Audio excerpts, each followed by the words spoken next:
BJP media நேயர்கள் அனைவருக்கும் வணக்கம். இன்றைக்கி நான் ஒரு ஒரு 2 இதை பற்றி பேசலான்னு இருக்கிறேன். என்னென்னா, என்றைக்கு பிஜேபி கூட ஏடிஎம்கே கூட்டணி வச்சோ அன்னையிலிருந்து இந்த விடுதலை சிறுத்தைகள் கட்சி தலைவர் அண்ணன் திருமாவளவன் அவர்களும், மறுமலர்ச்சி திராவிட முன்னேற்ற கழக தலைவர் வைகோ அவர்களும், தமிழக முதல்வர் மு க ஸ்டாலின் அவர்களும் தூக்கத்தில் உசுப்புனா கூட ஐயோ பிஜேபி ஏடிஎம்கே கூட்டணி பொருந்தா கூட்டணி, அந்த கூட்டணி இந்த கூட்டணி, தமிழகத்தில் சட்ட ஒழுங்கு சண்டி சிரிக்குது. இந்த பொம்மை முதல்வர் யார் என்ன எழுதி கொடுத்தாலும் சரி, இந்த காலனி நிற்கிட்டா சாதி ஒழிஞ்சிரும், மாணவர் விடுதியை சமூக நீதி விடுதியை மாற்றுறது, அப்புறம் இந்த இது அம்பேத்கர் மண், இது பெரியார் மண், இது அது இதுன்னு ஐயா மு க ஸ்டாலின் உளறிக்கிட்டு இருக்காரு. உங்களுக்கு அம்பேத்கர் பேரை சொல்கிறதுக்கோ அல்ல காமராஜர் பேரை சொல்கிறதுக்கோ எங்கேயாவது உங்களுக்கு தகுதி எதுவும் இருக்குதா? ஐயா காமராஜர் பீரியடில் அப்போ கட்டின ஆனால் இன்ன வரைக்கும் அப்படியே இருக்குது. ஒரு படிக்காத மேதை அவர் கட்டின பள்ளிக்கூடம் தான் இந்த தொடக்க பள்ளிக்கு பூரம். நீங்கள் அவர் கட்டின பள்ளிக்கூடத்தை பூரம் ஒன்று ஒன்றா மூடிக்கிட்டே வரீங்க. அப்புறம் நீங்கள் என்ன அவரை பற்றி பேச உங்களுக்கு என்ன தகுதி இருக்குது? இல்லை அம்பேத்கர் சொல்கிற அவரோட இது ஏதாவது ஒன்று சமத்துவம் சமூக நீதி ஏதாவது ஒன்று ஐயா மு க ஸ்டாலின் அவர்களே நீங்கள் பின்பற்றிருக்கீங்களா? ஒரு முட்டாளுகளுக்கு கூட தெரியும் தான் குடிக்கிற தண்ணியில் தானே மலத்தை கலந்து அவன் எப்படி குடிப்பான். அதை உங்கள் காவல்துறை என்ன லட்சணத்தில் இன்வெஸ்டிகேட் பண்ணி அவங்க சார்ஜ் போட்டிருப்பாங்க. அதை பற்றி உங்களுக்கு விசாரிக்க ஏதாவது துப்பு இருக்குதா? தினம் அந்த சமூக நீதி விடுதின்னு வச்சிங்களே ஐயா மு க ஸ்டாலின் அவர்களை, மதுரையில் 15 பேர் அந்த சாப்பாடு சாப்பிட்டு வாந்தி மயக்கம் பேதி எடுத்து கிடக்கிறான். இன்னொரு இடத்துல ஒரு சிறுவனை போய் அந்த உள்ள கிணறை தோண்ட வச்சு அந்த உள்ள விஷவாயு தாக்கி இறந்துருக்கான். இதுதான் சமூக நீதி விடுதியா? நீங்கள் பண்ணுற அந்த மாணவர்களுக்கு செய்கிற நன்றி கடனா? நல்லதா? நீங்கள் தயவு செஞ்சு கொஞ்சம் நீங்கள் ஏடிஎம்கேவும் பிஜேபியும் கூட்டணி வச்சதை பற்றி பேசுகிறத விட்டுட்டு உங்களை எதுக்காக ஓட்டு போட்டு தமிழக மக்கள் தேர்ந்தெடுத்தாங்களோ அதை செய்தீங்களா? நீங்கள் இப்போ சமீபத்தில் ஒரு 2 நாளைக்கு முன்னால் கூட நீங்கள் என்ன சொல்கிறீங்க, இவங்கள மாதிரி இருங்க, அவங்க மதக்கலவரத்தை நீங்கள் எங்கே நல்லா உன்னிப்பாக கவனிச்சுக்கிட்டு இருக்கிற தமிழ் சொந்தங்கள் அனைவருக்கும் இது நல்லா தெரியும். கொஞ்சம் நல்லா உன்னிப்பாக கவனித்து பாருங்கள். ஒரு மாற்று சமுதாயத்தில் போய் ஒரு கருத்தரங்கத்துக்கு உள்ளே போயிட்டு நீங்கள் இப்படி இருங்க, நீங்கள் இப்படி இருங்க, நீங்கள் இப்படி இருங்கன்னு சொல்லிவிட்டு கோச்சை மாதிரி மட்டும் இருக்காதீங்கன்னு சொல்கிறீங்க. அது ஒரு இஸ்லாம் இதுக்குள்ளே ஒரு கருத்தரங்கத்துக்குள்ளே போய் அப்போ அந்த கோட்சை மேலேயே அந்த இந்து மதத்து மேலேயே நீங்கள் தவறாக அந்த மதத்து மக்கள் மேலே நீங்கள் திணிச்சு ஒரு சாதி கலவரத்தை தூண்டி விடுறதுக்கு தானே நீங்கள் அங்கே போய் இப்போதைக்கு அதை பேசணும்னு என்ன இருக்குது? என் அன்பு தமிழ் சொந்தங்களே, நீங்கள் யாராக வேணா இருங்க, ஹிந்துவாக இருங்க, முஸ்லீமாக இருங்க, கிறிஸ்டினாக இருங்க, யாராக வேணா இருங்க, ஃபஸ்ட்டு தமிழர்களாக கொஞ்சம் சிந்திச்சு பாருங்கள். ஒரு முஸ்லீம் இதுக்குள்ளே போயிட்டு பெரும்பான்மை முஸ்லீம்கள் வாழ்கிற இடத்துக்குள்ளே போயிட்டு கோச்சேன்னு சொன்னால் அவங்க கோச்சேன்னொடனே அவங்க மனசில் என்ன தோணும்? ஹிந்துக்கள் தான் தோணும். அப்போ ஹிந்துக்கள் மேலே அவங்க ஒரு வெறுப்பையும் ஒரு இதையும் உண்டு பண்ணதுக்கு தானே நீங்கள் இந்த இதை சொல்கிறீங்க. அப்போ நீங்கள் மதக்கலவரத்தையும் சாதி கலவரத்தையும் தமிழ்நாட்டில் தூண்டி விடுறது நீங்கள் முதல்வர் மு க ஸ்டாலின், விடுதலை சிறுத்தைகள் கட்சி தலைவர் திருமாவளவன், மறுமலர்ச்சி திராவிட முன்னேற்ற கழக தலைவர் வைகோ அவர்கள். நீங்கள் தான் சாதி கலவரத்தை தூண்டி விடுறதும் நீங்கள் தான், மதக்கலவரத்தை தூண்டி விடுறதும் நீங்கள் தான்.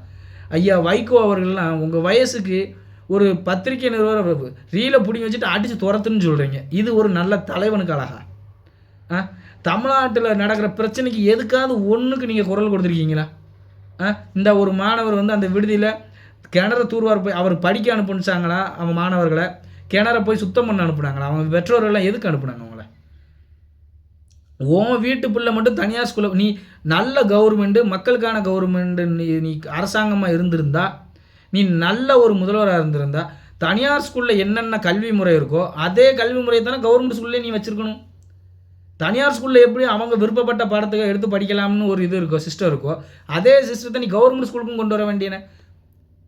நீ இதெல்லாம் பண்ணி ஒரு புரட்சிகர முதல்வராக காட்டுறதுக்கு இல்லாமல் வார்த்தைகளில் மட்டும்தான் இது இந்த மண், இது பெரியார் மண், என் பெரியாரோட கொள்கையை நீ மொத்தத்தையும் நீ ஃபாலோ பண்ணுறியா?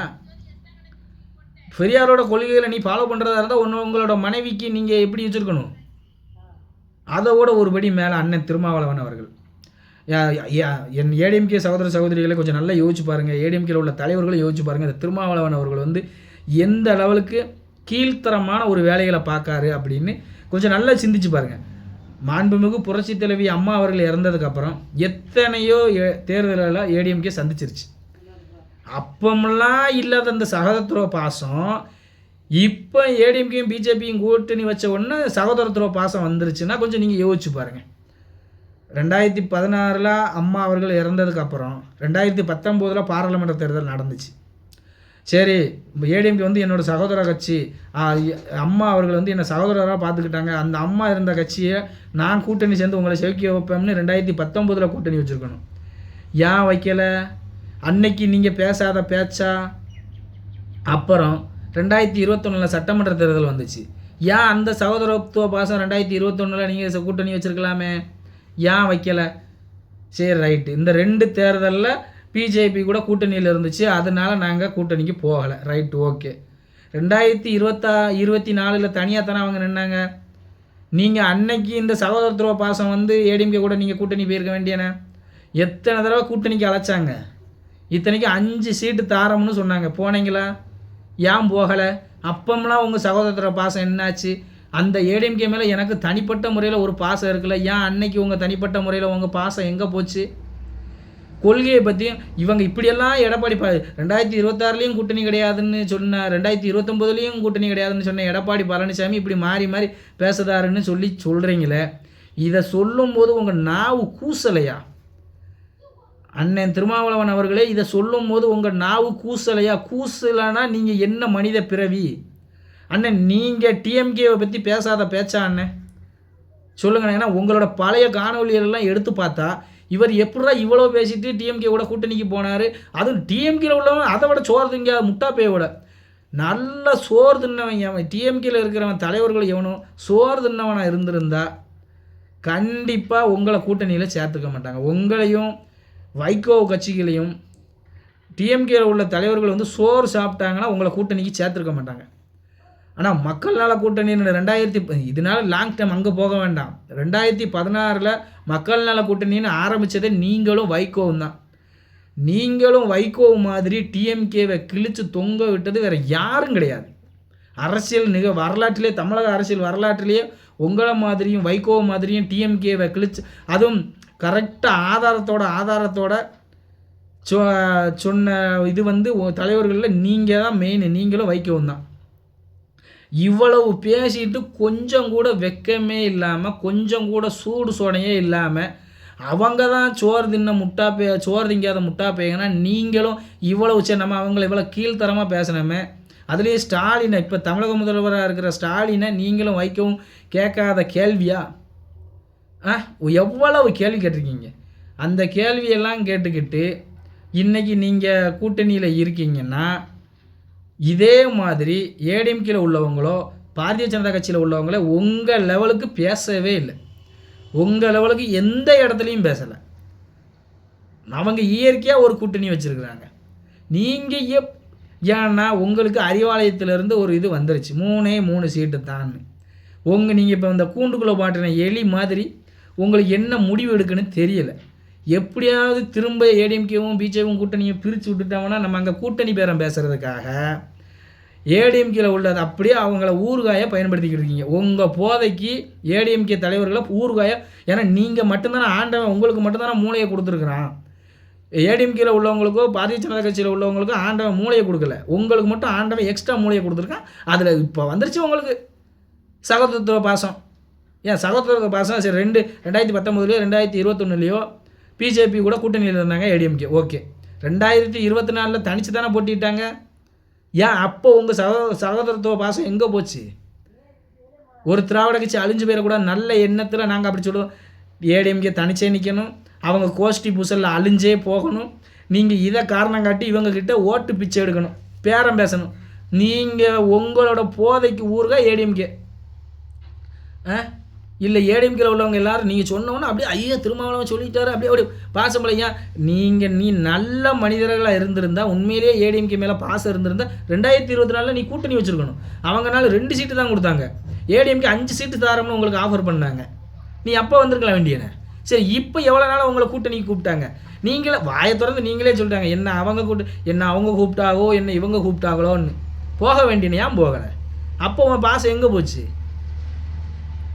என் அன்பு தமிழ் சொந்தங்களே, உறவுகளை, இந்த பாரதிய ஜனதா கட்சியை வந்து மதவாத கட்சி மதவாத கட்சின்னு சொல்கிறாங்க. என் அன்பு, நீங்கள் எந்த மதமாக அவனாரு, எந்த ஜாதி அவனார், எந்த மதமாக அவனாக இருந்துக்கோ, எந்த ஜாதி அவனாக இருந்துக்கோ, என் ஹிந்து சகோதர சகோதரிகளை, ஹிந்து மதத்தையும் ஹிந்து மத கடவுள்களையும் கேவலமாக பேசுகிற மாதிரி மித்த மதத்தை இந்த டிஎம்கேவோ அதன் கூட்டணி கட்சிகளோ ஹிந்து மதத்தை தவிர எந்த மதத்தையாவது பற்றி பேசியிருக்காங்களா? நீங்கள் நல்லா யோசிச்சு பாருங்கள். இவனுங்க அன்னைக்கு போய் கோச்சை வழி பெய்யாதீங்கன்னு சொன்னதே நல்லா யோசிச்சு பாருங்கள். அது ஒரு முஸ்லீம்களில் கருத்தரங்கம்.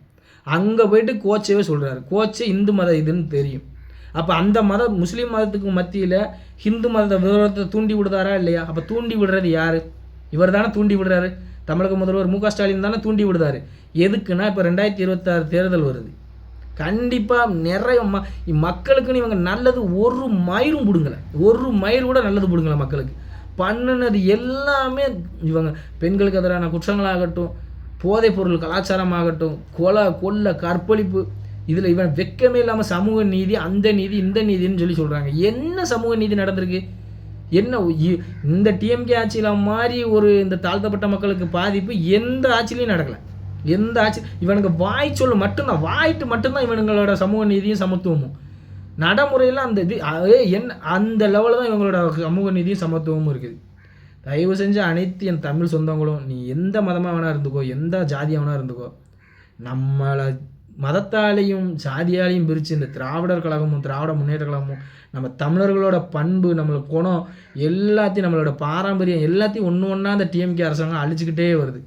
தயவு செஞ்சு இனிமேயாவது நம்ம புரிஞ்சுக்கிட்டு வருகிற 2026 சட்டமன்ற தேர்தலில் பாரதிய ஜனதா கட்சியும் அதன் கூட்டணி கட்சிகளையும் என் தமிழ் சொந்தங்கள் நீங்கள் ஆதரிக்கணும். பெரும்பான்மை வாக்கு வித்தியாசத்தில் இந்த பாரதிய ஜனதா கட்சி கூட்டணி கட்சிகளை நீங்கள் ஆதரிக்கணும். நம்ம தமிழகம் ஒரு சுதந்திர போகிற 2026 நம்ம பார்க்கத்தான் போகிறோம். டிஎம்கேலேருந்து டிஎம்கேவை அடித்து துரைச்சி தூர் எறிஞ்சால் மட்டும்தான் நம்ம தமிழகம் திரும்ப ஒரு நிம்மதியான தமிழகமாக மாறும். இன்னும் ஒரு டைம் டிஎம்கே ஆட்சிக்கு வந்துருச்சுன்னா 1960க்கு முன்னால் பீகாரோ உத்தரப்பிரதேசம் எப்படி இருந்துச்சோ அதே மாதிரி தமிழகத்தையும் இந்த டிஎம்கே அரசாங்கம் கொண்டு வந்துடும். ஏன்னா ஒரு நிர்வாக திறனற்ற ஒரு அரசு தான் இந்த டிஎம்கே அரசாங்கம். இந்த டிஎம்கே முதல்வர் மு க ஸ்டாலின் அவர்கள் தயவு செஞ்சு தகுதி தராதரம் உள்ள தலைவர்களை நீங்கள் தான் தேர்ந்தெடுக்கணும். பாரதிய ஜனதா கட்சியும் அதன் கூட்டணி கட்சிகளை நீங்கள் ஆதரிக்கணும்னு உங்களை பணிவன்போடு கேட்டுக்கொள்கிறேன். நன்றி, வணக்கம். பாரத் மாதா கி ஜெய்.